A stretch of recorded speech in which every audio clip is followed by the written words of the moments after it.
The problem with trade. देखते हैं कि जो आदिवासी लोग थे उनको व्यापार में क्या समस्या होती है। During the 19th century, tribal groups found that traders and money lenders were coming into the forest more often, wanting to buy forest produce, offering cash loan, and asking them to work for weeks. They asking them to work for weeks मतलब मजदूरी करने के लिए, ठीक है। तो हुआ क्या कि 19th सेंचुरी के दौरान ट्राइबल्स जो ग्रुप थे या जो आदिवासियों का जो समूह था, उन्होंने पाया कि जो ट्रेडर और मनी लेंडर थे, वे पहले से ज़्यादा अब जंगलों में आ रहे थे। और किस लिए आ रहे थे? Wanting to buy forest produce खरीदने की चाह में, और आदिवासियों को कैश लोन ऑफर करने के लिए, और उनको मजदूरी पे काम कराने के लिए। ये पहले से ज्यादा आ रहे थे। कौन? मनी लेंडर और trader. It took tribal group some time to understand the consequences of what was happening. Consequences मतलब परिणाम। तो ट्राइबल्स ग्रुप्स को या आदिवासियों का समूह था, उनको थोड़ा सा टाइम लगा यह समझने में कि जो अभी हो रहा है उसका परिणाम क्या होगा। ठीक है, यानी कि अभी जो हो रहा है उसके परिणाम को समझने में जो ट्राइबल ग्रुप थे उनको थोड़ा सा टाइम लगा।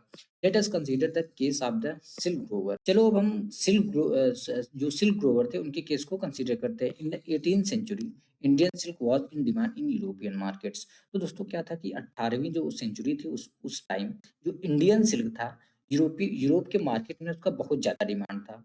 The fine quality of Indian silk was highly valued. जो इंडियन सिल्क था उसका जो फाइन क्वालिटी था, वो वो उसको बहुत ही ज़्यादा वैल्यू दी जाती थी। ठीक है, and export from India increase rapidly. ठीक है, क्योंकि इंडियन सिल्क का जो फाइन क्वालिटी था उसका यूरोप में बहुत ज़्यादा वैल्यू दी जाती थी, इसलिए जो उसका एक्सपोर्ट था, बहुत इंडिया से जो इसका एक्सपोर्ट था बहुत रैपिडली जो है कि इंक्रीज हो जाता है।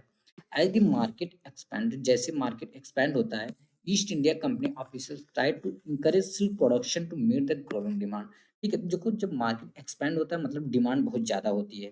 ठीक है, तो हुआ क्या कि मार्केट एक्सपैंड हुआ, उसके बाद ईस्ट इंडिया कंपनी के जो ऑफिसर्स थे, वे सिल्क प्रोडक्शन को इंकरेज करने की कोशिश करते हैं ताकि जो ग्रोइंग डिमांड है उसको पूरा किया जा सके।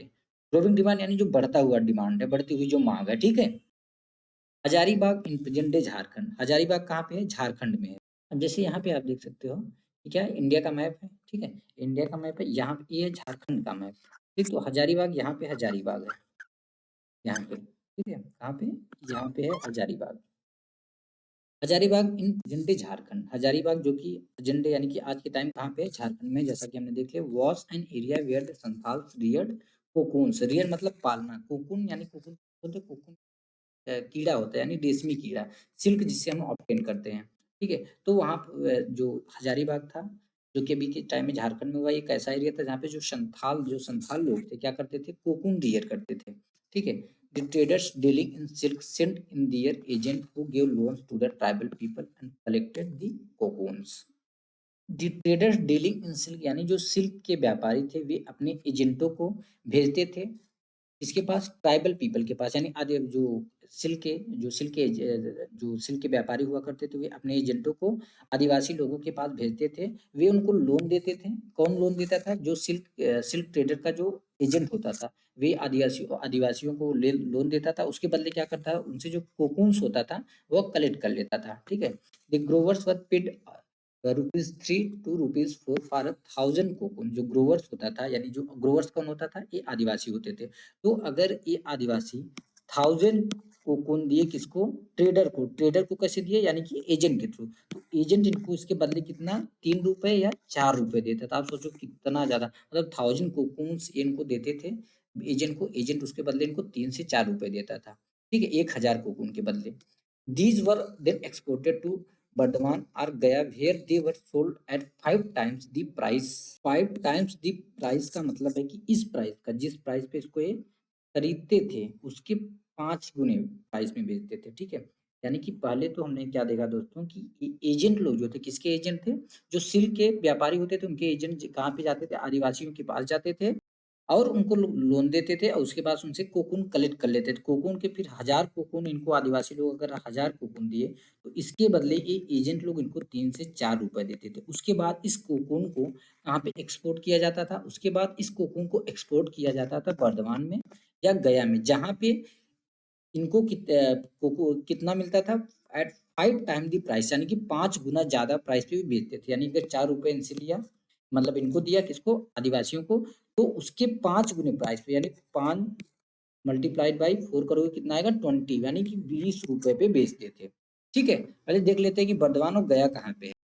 अब जैसे यहाँ पे देख सकते हैं, ये क्या है? इंडिया का मैप है, यहाँ पे ये वेस्ट बंगाल का मैप है, तो ये इसको बर्धमान भी बोलते हैं, ठीक? ये है बर्धमान, यहाँ पे एक्सपोर्ट होता था, और यहाँ पे बिहार का मैप है और यहाँ पे है गया।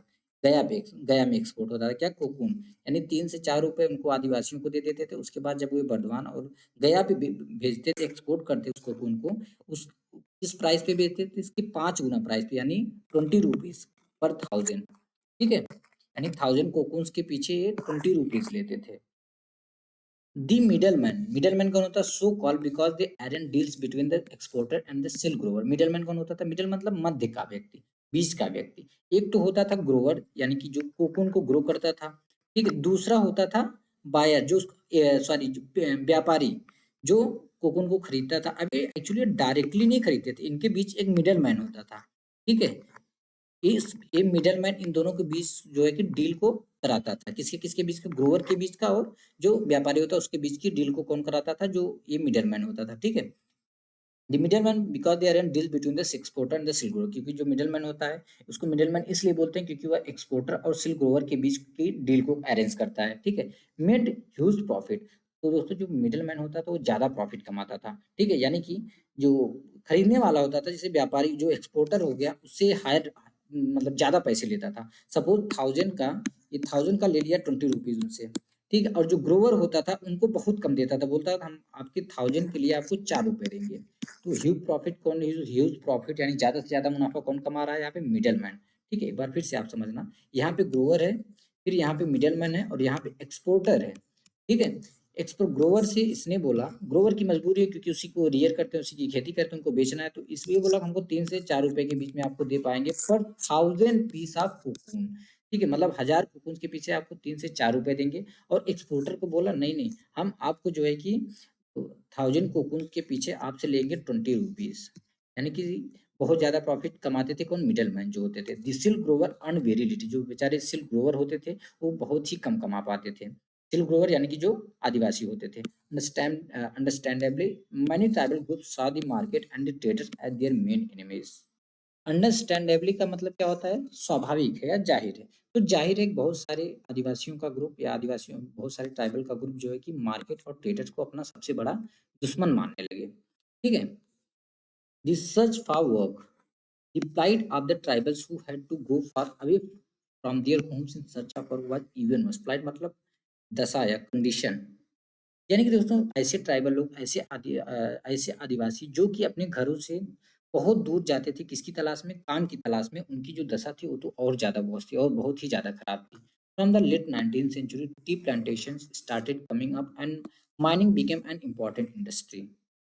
From the late 19th century, यानी कि 19th सेंचुरी के अंत अंत से टी प्लांटेशन स्टार्टेड कमिंग, यानी टी प्लांटेशन जो है स्टार्ट होने लगे थे, and mining became an important industry, और जो माइनिंग था वह एक इम्पोर्टेंट इंडस्ट्री बन चुका था।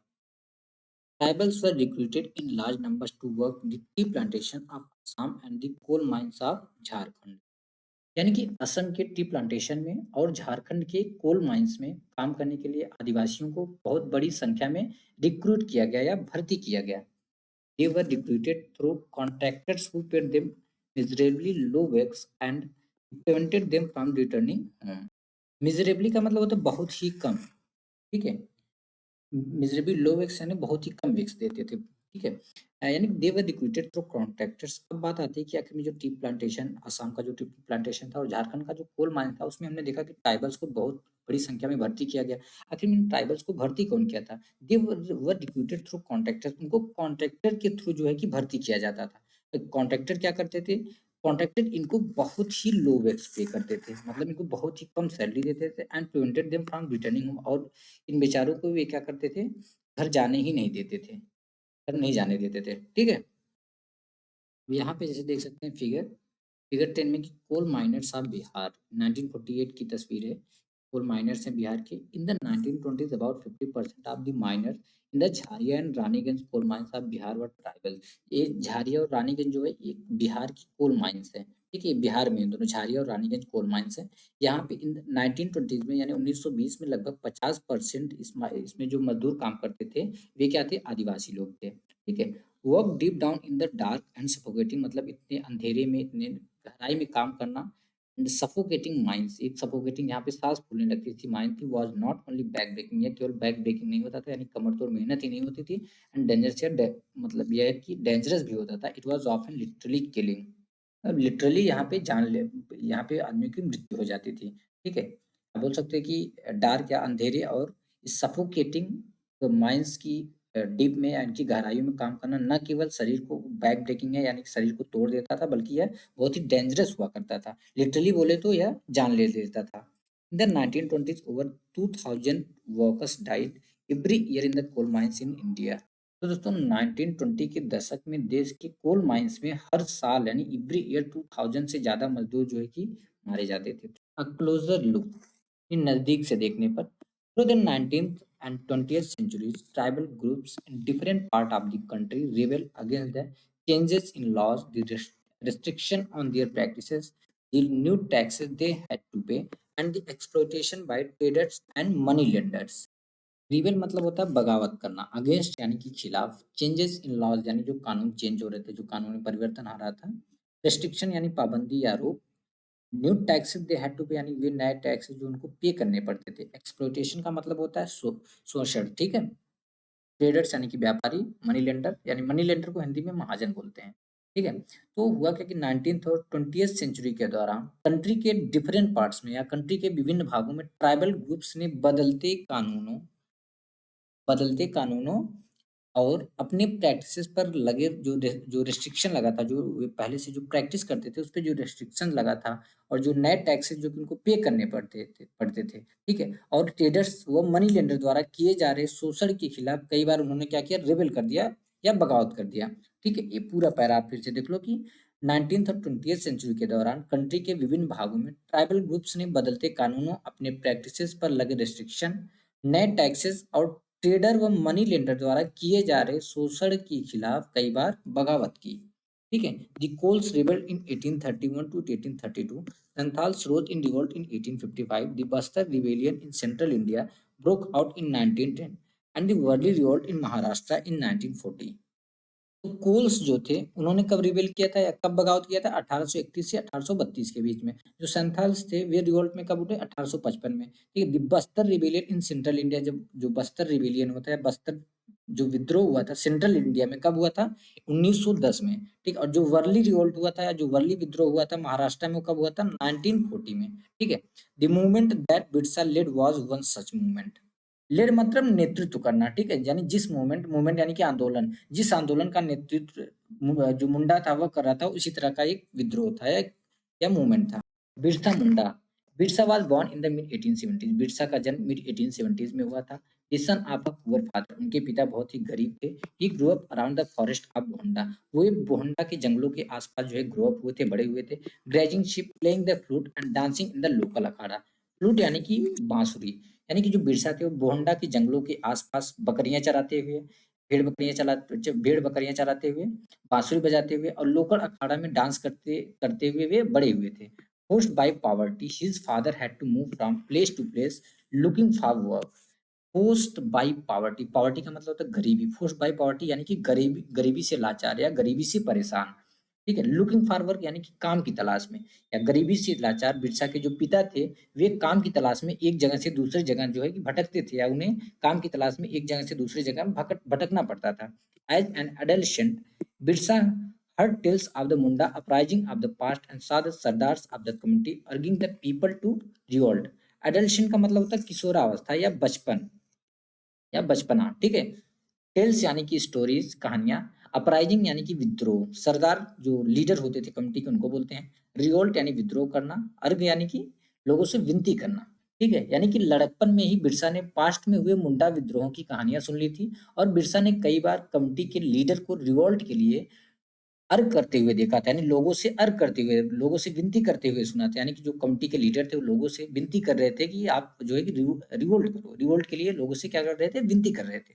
दे talked of a golden age when the Mundas had been free of the operation of decus and said there would be a time when the ancestral right of the committee would be restored. और बिरसा की जो committee के लोग थे और वे क्या बात करते, वे किसी एक गोल्डन एज के बारे में बात कर रहे थे। ठीक है, ऑपरेशन ऑपरेशन का मतलब यहाँ पे क्या होता है, उत्पीड़न होता है। ऐसा गोल्डन एज जहाँ पे वे जो मुंडाज लोग थे, वे डिकुओं के जो डिकूज लोग होते उनके उत्पीड़न से बिल्कुल फ्री थे। एंड सेड और बोलते थे there would be a time when the ancestral right of the committee would be restored, यानी कि जो बिरसा था उन्होंने सुना था कि जो उसके कमिटी के लोग हैं वे किसी एक गोल्डन एज के बारे में बात कर रहे हैं। ठीक है, जब वे डिकुओं के ऑपरेशन से बिल्कुल फ्री थे और वे बोल रहे थे, अभी वे बोल रहे थे कि ऐसा टाइम जरूर आएगा जब हमारी कम्युनिटी का जो एंसेस्ट्रल राइट है वह रिस्टोर हो जाएगा। They saw themselves as the descendants of the original settlers of the region, fighting for their land, यानी कि मूल की लड़ाई, reminding people of the need to win back their kingdom। और डिसेंडेंट्स का मतलब क्या, तो वंशज। तो जो इस बिरसा की जो कमिटी के लोग थे वे मानते थे कि मान लो ये बिरसा की कमिटी के लोगों का या रीजन है, इस रीजन में लोग रह रहे हैं, तो ये लोग मानते थे कि इस रीजन में जो पहले आए थे, जो इस लैंड को क्लियर किए थे, वे यहाँ के ओरिजिनल सेटलर थे। उन्हीं ओरिजिनल सेटलर्स की हम क्या है, संतानें हैं, हम उन्हीं के वंशज हैं। ठीक है, तो जो बिरसा की कमिटी के लोग थे वे उस रीजन के ओरिजिनल सेटलर्स को अपने आप को क्या मानते थे, वंशज मानते थे। बोलते थे यहाँ के जो ओरिजिनल सेटलर्स हैं हम उनकी वंशज हैं, और अपनी इस लड़ाई इस लैंड के लिए वे लड़ाई कर रहे थे और लोगों को रिमाइंड करा रहे थे उनको अपना किंगडम जो है कि फिर से जीतना है। Birsa went to the local missionary school and listen to the sermons of missionaries. Missionary का मतलब क्या होता है, मिशनरी धर्म प्रचारक को बोलते हैं। नॉर्मली जो क्रिश्चियन धर्म का जो प्रचार करते हैं उनको मिशनरी बोलते हैं। ठीक है, और सरमस मतलब होता है उपदेश। बिरसा जो है लोकल मिशनरी स्कूल में जाने लगा और वहां पे उसने मिशनरी थे उनके सरमन्स को सुना। There too she heard it said that it was possible for the Mundas to attain the kingdom of heaven and regain their lost rights. और वहां पे भी मिशनरी स्कूल में भी उसने सुना कि यह पॉसिबल था, मुंडास के लिए यह पॉसिबल था कि वे अपने स्वर्ग का किंगडम फिर से अटेन कर सकते हैं and regain their lost right. और जो उनका राइट जो खोया हुआ जो राइट है उसको फिर से रीगेन कर सकते हैं, फिर से पा सकते हैं। This would be possible if they become good Christian. यह कब पॉसिबल होगा, जब वे अच्छे क्रिश्चियन बन जाएं and give up there bad practices. Bad practices यानी कि जो बुरी आदतें हैं, जो अगर वे अपनी बुरी आदतों को छोड़ दें और अच्छे क्रिश्चियन बन जाए तब उनके लिए पॉसिबल है कि वे अपना जो है कि अधिकार, जो खोया हुआ अधिकार है उसको फिर से रीगेन कर सकते हैं वो, और आजाद हो सकते हैं। ठीक है, later Birsa also spent some time in the company of a prominent Vaishnav preacher। preacher मतलब धर्म प्रचारक। ठीक, प्रोमिनेंट यानी कि बहुत ही प्रसिद्ध। तो बाद में बिरसा ने कुछ टाइम एक बहुत ही प्रोमिनेंट वैष्णव प्रीचर के साथ भी बिताया। He wore the sacred thread and began to value the importance of purity and piety। sacred thread यानी कि जनेऊ, वो मतलब पहनना या धारण करना। प्योरिटी यानी शुद्धता, पार्टी यानी धार्मिकता। ठीक है, तो बिरसा बिरसा ने जनेऊ भी धारण किया और वे वैल्यू देने लगे किस पे, importance of purity and piety, यानी प्योरिटी और पैटी की इंपॉर्टेंस को वैल्यू देना स्टार्ट कर दिए। Birsa was deeply influenced by many of the ideas he came in touch with in his growing up years. Deeply यानी कि गहरा, इन्फ्लुएंस यानी प्रभाव पड़ना, मैनी ऑफ द आइडियाज यानी बहुत सारे विचार, केम इन टच मतलब जो भी उनके कांटेक्ट में आए, इन हिज ग्रोइंग अप ईयर्स यानी जब बिरसा जो थे जब वो बड़ा हो रहे थे। ठीक है, यानी जब बिरसा जब बड़े हो रहे थे तो वे जिन आइडियाज के कांटेक्ट में आते हैं उनमें से बहुत सारे आइडियाज का उन पर बहुत ही गहरा प्रभाव पड़ता है। ठीक है, his movement was aimed at reforming tribal societies. तो बिरसा का मूवमेंट आखिर में क्या था, बिरसा के का जो मूवमेंट था उसका एम क्या था, उसका उद्देश्य क्या था। मूवमेंट यानी जो बिरसा ने जो आंदोलन कर रहे थे उस आंदोलन का उद्देश्य तो कुछ रहा होगा। उसका उद्देश्य था कि रिफॉर्मिंग ट्राइबल सोसाइटीज। वे ट्राइबल सोसाइटीज को रिफॉर्म करना चाहते थे, वे सुधारना चाहते थे। ठीक है, he urged the Mundas to give up drinking liquor, clean their village and stop believing in witchcraft and sorcery. अर्घ यानी कि प्रार्थना करना, ड्रिंकिंग लिक्वर का मतलब यहाँ पे अल्कोहल से है, एंड विच क्राफ्ट एंड सॉसरी का मतलब होता है कि जादू टोना और भूत प्रेत। तो उन्होंने किन्होंने, मुंडा ने, सॉरी, बिरसा ने अपनी कमिटी के लोगों से यानी मुंडा कमिटी के लोगों से उन्होंने अर्घ किया, उन्होंने प्रार्थना किया कि वे लिक्वर को ड्रिंक करना यानी लिक्वर पीना छोड़ दें, अपने गांव को साफ रखें और विच क्राफ्ट और सॉसरी में बिलीव करना बंद कर दें, जादू टोना और भूत प्रेत में। ठीक है, but we must remember that Birsa also turn against missionaries and Hindu landlords. But यहाँ पे हमको एक चीज़ और नोटिस करनी चाहिए कि यहाँ पे एक नोटिस करने वाली बात यह है कि जो बिरसा थे उन्होंने मिशनरी और हिंदू जो लैंडलॉर्ड थे उनका भी लगातार उन्होंने क्या किया, विरोध किया। ही saw them as outside forces that were ruining the Munda way of life. आखिर में वे मिशनरी और हिंदू लैंडलॉर्ड्स का विरोध क्यों कर रहे थे? क्योंकि वे उनको बाहर का मानते थे, आउटसाइडर मानते थे, ठीक है? जो मुंडा की जीवन शैली जो है उसको ruin कर रहे हैं, नष्ट कर रहे हैं। ruin मतलब नष्ट करना, खराब करना। In 1895 Birsa urged his followers to recover their glorious past। तो दोस्तों 1895 में बिरसा ने अपने फॉलोअर से उनके ग्लोरियस पास्ट को रिकवर करने के लिए अर्ज किया। He talked of a golden age in the past. वह पास्ट की एक गोल्डन एज के बारे में बातें करता था। गोल्डन एज यानी कि असतयुग, the age of truth. When Mundas lived a good life, जब मुंडा जो है एक अच्छा जीवन जीते थे। कंस्ट्रक्टेड इम्बैंकमेंट्स, वो इम्बैंकमेंट कंस्ट्रक्ट करते थे। टैप नेचुरल स्प्रिंग, टैप मतलब कंट्रोल, अपने नेचुरल स्प्रिंग को कंट्रोल करते थे। Planted trees and orchards, orchard यानी कि बगीचा, वे पेड़ और बगीचा लगाते थे। Practised cultivation to earn their living, और अपनी आजीविका चलाने के लिए वो कल्टीवेशन करते थे या अपनी आजीविका अर्न करने के लिए कल्टीवेशन करते थे। They did not kill their brethren and relative, brethren यानी कि भाई, रिलेटिव यानी कि संबंधी, यानी कि उस एज में वे अपने भाई और संबंधियों को नहीं मारते थे। दे लाइव ऑनेस्टली, वे ईमानदारी पूर्वक जीवन जीते थे। Birsa also wanted people to once again work on their land, settle down and cultivate their fields. तो बिरसा चाहते थे कि लोग एक बार फिर अपने लैंड पर खेती करें, एक जगह वह सेटल होकर रहें और अपने फील्ड्स में यानी कि अपने खेतों में काम करें, ठीक है? What worried British officers most was the political aim of the Birsa movement, for it wanted to drive out missionaries, moneylenders, Hindu landlords, and the government, and set up a Munda Raj with Birsa at its head। एक worried यानी कि परेशानी, drive out मतलब निकालना, ठीक है? आखिर में जो बिरसा बिरसा का जो मूवमेंट था, मूवमेंट यानी आंदोलन, जो बिरसा का जो आंदोलन था, उससे ब्रिटिश ऑफिसर्स को क्या परेशानी थी, क्या दिक्कत थी? देखो, बिरसा मूवमेंट से या बिरसा का जो आंदोलन था, उसका जो पॉलिटिकल एम था, उससे ब्रिटिश ऑफिसर्स को बहुत ज़्यादा परेशानी थी, ठीक है? यह जो आंदोलन था, यह मिशनरी थे उनको, मनी लेंडर्स को, हिंदू लैंडलॉर्ड्स को और गवर्नमेंट को निकाल कर एक मुंडा राज सेटअप करना चाहता था, जिसका नेतृत्व कौन करता? बिरसा करता। यानी नेतृत्व करना यानी कि उस राज का जो मुंडा राज सेटअप हो जाता, उसका जो हेड होता वो कौन होता? बिरसा होता। The movement identified all these forces as the cause of the misery the Mundas were suffering। Misery यानी कि कष्ट, ठीक है?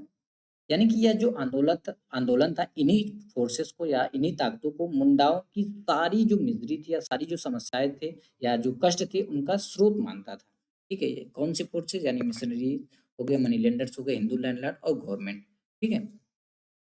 यानी कि जो इनका आंदोलन था वह यह मानता था कि इन जो हमारे मुंडास जो हैं, जो भी प्रॉब्लम या जो भी कष्ट वे सफ़र कर रहे हैं, इसका मेन स्रोत क्या है, मेन सोर्स क्या है? यही सारी जो शक्तियाँ हैं, यही सारी जो ताकतें हैं, यानी कि Hindu landlords, money lenders, missionary और गवर्नमेंट, ठीक है? तो इसलिए मुंडा जो है, जो मुंडा का आंदोलन था, उसका यह पॉलिटिकल एम था या पॉलिटिकल उद्देश्य था कि इन सारी शक्तियों को निकाल देगा, हटा देगा और एक ऐसे मुंडा किंगडम की को सेटअप करेगा जिसका हेड जो रहेगा वो कौन रहेगा? बिरसा रहेगा, ठीक है?